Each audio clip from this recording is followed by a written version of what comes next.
Well, hello to all of you who are watching us. You're joining us once again for a Think Again interview. And I'm really, really excited to introduce you to the Reverend Dr. Canon Sharon Prentis.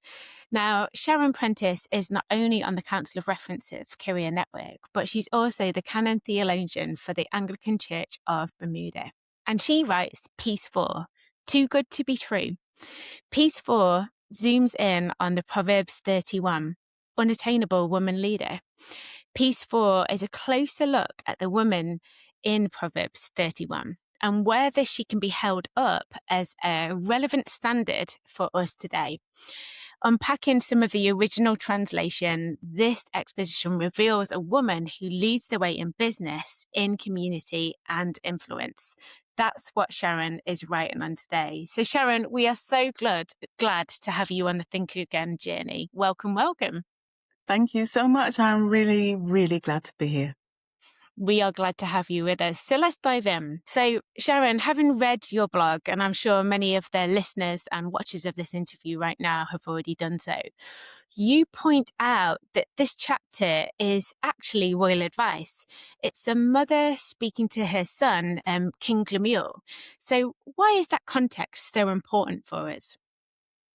It gives us an insight into why it was written and by who and what might have informed that. So we know that Lemuel is probably Solomon writing about something that has been given to him by his mother, some advice. And if you read from verses 1 to 9, you will see that the advice is around what it means to be a righteous king, to look after those that are the poor, not to drink too much, and not to fraternize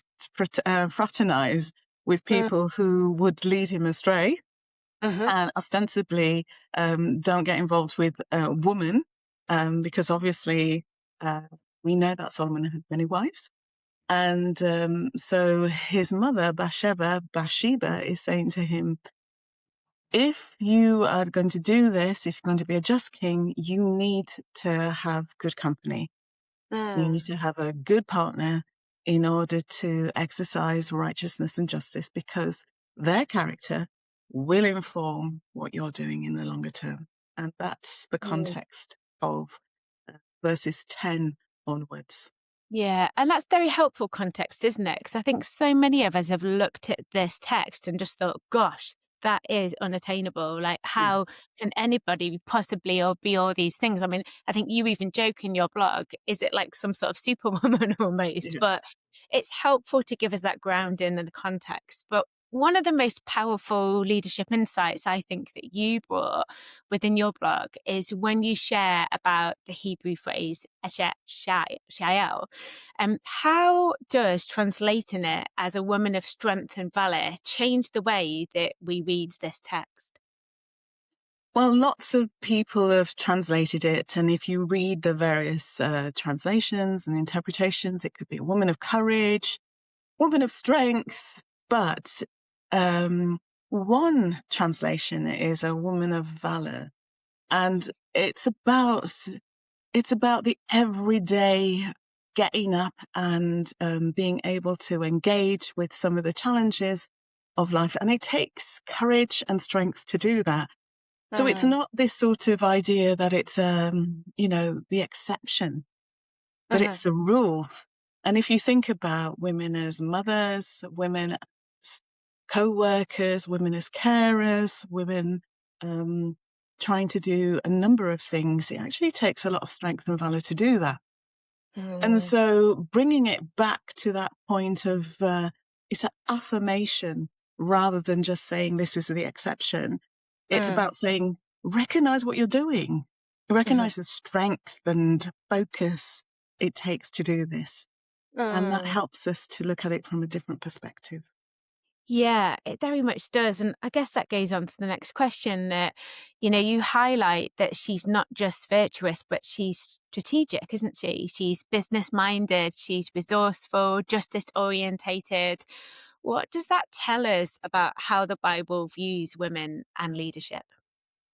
I think there's so many examples where women have led the way, You only have to think about Judges and Deborah or Deborah, and the way that she was able to exercise wisdom. I think of women like Phoebe and Nympha in Colossians 4, Kyria, of course, but also Mary and Mary Magdalene. There are so many women in the Bible that have done not extraordinary things, but things that are in keeping with who they have been created to be, who they've been made to be. And the danger is that we've actually said those are exceptions rather than the rule. But I think because there's a variety, such a variety of women, Esther, Hannah, even the slave girl of the general who had leprosy, the servant girl. There are so Haman's handmaid. I think it's one term has put it. There are so many women and young girls, and they are a reflection of all of us. And so there's a need for us to say, actually, this is something that is there in the Bible for a reason, and therefore, because it's there, what are we being called to take notice of? Yeah. Yeah, very good. Yeah, very good. And in your blog, you make a good, strong distinction between what this woman does and who she is. Why do you think it is that we focus more on her productivity rather than her character? Yeah, we live in such a society where people are defined by their jobs, where people are defined by their outputs. And we know when we look at the fruit of the Spirit, that God sees us, God sees the heart, God sees who we are in terms of our character, not just what we produce. I think what we produce comes from our character. It is the fruit. And in a socio-economic, globalized world, it's about what people do rather than who they are and who they are becoming. And for us, as those who follow Jesus, we're becoming more and more like him. And therefore, what are the characteristics of imitating Jesus? And they are things like our devotion to God, kindness, gentleness, meekness, faithfulness, self-control, all those things. And therefore, they have an impact on what we do and what our priorities are, what our focus are. And yes, I think Solomon uses a very clever device, kind of acrostic, using the Hebrew alphabet to try and explain the totality and the comprehensiveness of who this individual is. And it's very clever. And I think that's why I kind of thought about it in terms of myself. So if I went systematically through everything, what would I think about? Not just of myself, actually, of all the other women that I've come across. What are the virtues and the qualities that they fulfill? And so it was a good framework for me. And you can see why he's used that framework, not only to talk about something which was probably what he saw, observational in women around him, but I suspect informed by his mother as well. Yes. As well as his mother telling him to. So, I mean, that's, something that I'm kind of speculating, but I think you don't write from a blank sheet. You always write from experience. And Good so for me, it's quite logical that he would have either seen that as well as heard it, advised by his mother. And so for me, that's immersing myself in that whole chapter again was making me think about, so what does it mean for me? What does it mean for the women that are around me that I see exercising such strength and valor in the everyday? So I have had one example in mind, a wonderful lady who helps out. We have a breakfast program where we open the doors and just invite people in to come and have breakfast with us. and we want to bless people with breakfast. And she's a very quiet lady. She hasn't done anything like that before.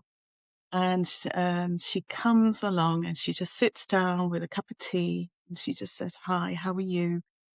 And her presence is such a um, influencing, calm, and impactful. And she strikes me as being a woman of valor and strength. She's Yes. gone out of her comfort zone, but she's also wanting to do what she feels God has called her Yeah. to do. Oh. And that is by being alongside other people. And so I'm Mm, like, wow, that's such a significant example to me. really is. And Yeah, when you put it in a frame or an example like that wonderful lady you're describing, I guess it shifts us from feeling like we don't have to be intimidated by some of these biblical characters and influences that we see. And I do feel a shift needs to happen. That's why we're yeah. doing this again series. Like, how can we shift from that feeling of intimidation, or I'm gonna say over admiring this woman of Proverbs 31, to just quite simply actively embodying more of her courage, more of her integrity in our daily lives and in our daily leadership. And that's what this woman has done, isn't it, that you've Mm. described? But what would your advice be to our listeners about how can we shift from that feeling of intimidation to then just embodying, becoming more like this woman? Well, I think it's about noticing. Um, I gave you that example before, noticing those women around us and affirming it, being intentional about affirming those gifts and virtues and qualities that we're seeing. I Mm, know that I wouldn't be where I am today if other women didn't affirm me. mm-hmm. You know, it Same. wasn't always the case that I saw examples of what I have done Mm-hmm. over the last few years, but I know that other women who were courageous and exhibited valor and strength in a capacity in whatever they did, they Mm, were the ones that were generous in affirming me and mm, gifting me, and with their words of encouragement, and therefore making me feel, yes, I am made in the image of God. Yes, mm, I have gifts. Yes, I need to be in places and spaces where I could be accountable, where mm, I can be completely transparent about, feeling overwhelmed and, the whole imposter syndrome thing, mm, and mm, having somebody speak into my life. mm, And mm. so one of the things that I do remember somebody saying to me many years ago was, now that's happening to you. Now you must make sure that you're speaking into other people's lives. Yeah, So come on. it doesn't become an ideal model or a prescriptive model.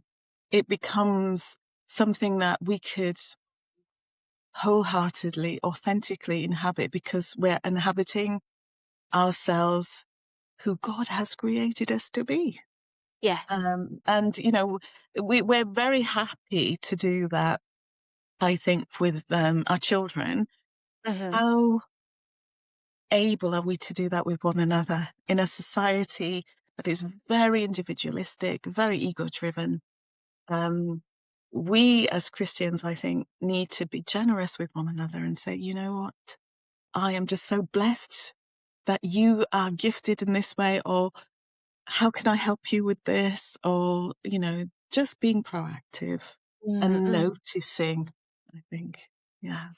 Yeah, I think that's wonderful. And I think actually you've really summarized the final question. But if you want to add anything more on, please do feel free. Because I guess I was going to ask you and land in this interview if you could leave women and male leaders actually with one takeaway and one lesson, one nugget from this Proverbs 31 woman, what would that be other than what you've already shared? Yeah.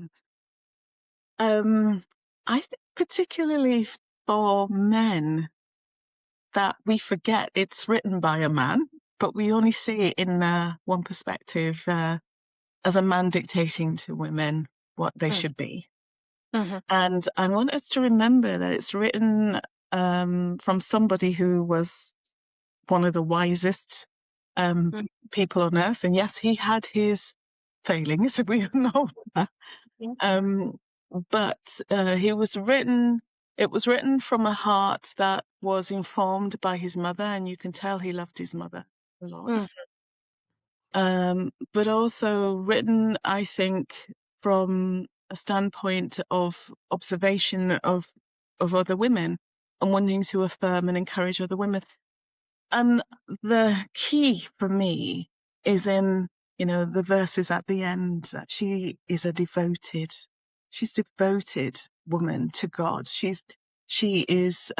puts God first. And so there's a recognition right at the end of this wonderful poem that it comes at her being a strategic leader, looking after a household, businesswoman, having a great reputation amongst the community, being able to not just generate business for herself and her household, but for those around her, so that she can look after or enable people to look after themselves, which I think is a key thing. But this comes from a heart that is totally devoted to God first and foremost. And so that would be my encouragement, to remember where that comes from, and to remember that Lemuel, Solomon, recognizes this and is affirming this right at the end. And, if we know anything about psychology, it's often what's said at the end that has a greater impact than all the other stuff beforehand, at the beginning and at the end, that we remember. So remember that. And that's what I would encourage. Amazing. Sharon, thank you so much for helping us to view this Proverbs 31 woman for a greater level of clarity and for a greater understanding about what's really happening there, and how we can aspire and truly grab hold of all of the qualities that she has. We're so grateful for you joining us today. Thank you. Oh, it's been my pleasure.